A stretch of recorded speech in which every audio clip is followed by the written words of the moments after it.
वक्त जो मुसलमान सबसे ज्यादा परेशान है वो वोटर लिस्ट के नामों के सत्यापन को लेकर है। मुसलमानों को वोटर लिस्ट में नाम रहने नहीं रहने से डरने की कोई जरूरत नहीं है। मैं मुसलमानों से इतना ही कहूँगा, ये मुसलमान और हिंदू का मामला नहीं है। बिहार में हर वो गरीब जिसके पास पेपर शायद न हो, हर वो व्यक्ति 50 लाख से ज्यादा बच्चे बिहार से बाहर मजदूरी करते हैं।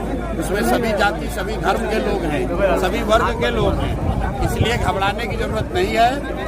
ऐसा होता है, ये एक तरह से भाजपा का षड्यंत्र है। वो कोशिश कर रहे हैं कि वो लोग जो भाजपा के खिलाफ वोट दे सकते हैं उनका नाम काटा जाए, लेकिन ये नाम काट नहीं पाएंगे।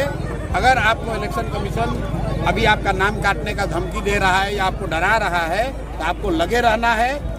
चुनाव आते आते सबका नाम शामिल होगा, जिसका नहीं होगा उसके लिए हम लोग लड़ाई लड़ेंगे, सारे दल वाले लड़ेंगे। इससे डरने की जरूरत नहीं है। आप डरिएगा तो सब कोई डराएगा।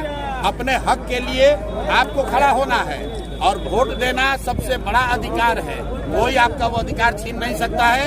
एक बात समझ लीजिए कि चुनाव आयोग को नागरिकता तय करने की का उनको अधिकार नहीं है। सुप्रीम कोर्ट का ये गाइडलाइन है, सुप्रीम कोर्ट का जजमेंट है। चुनाव आयोग किसी की नागरिकता नहीं तय कर सकता है। चुनाव आयोग का काम वोटर लिस्ट बनाना है, वोटर लिस्ट के जरिए चुनाव कराना है। अगर चुनाव आयोग ये कह रहा है कि वोटर लिस्ट ठीक नहीं है तो चुनाव आयोग को जवाब देना है कि भाई 1.5 वर्ष पहले इसी चुनाव आयोग से पार्लियामेंट का चुनाव हुआ है, मोदी जी इसी वोटर लिस्ट से चुनकर प्रधानमंत्री बने हैं।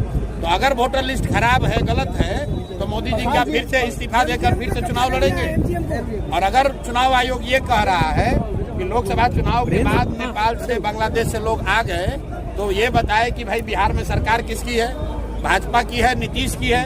तो ये भाजपा नीतीश के सरकार के रहते बांग्लादेश और नेपाल से लोग आए कैसे? तो भैया ये संभव नहीं है। ये शुरुआती कीदड़ भभकी है, इससे डरने की जरूरत नहीं है। जिसका नाम कट रहा है आप अब तुरंत हम लोग से संपर्क कीजिए।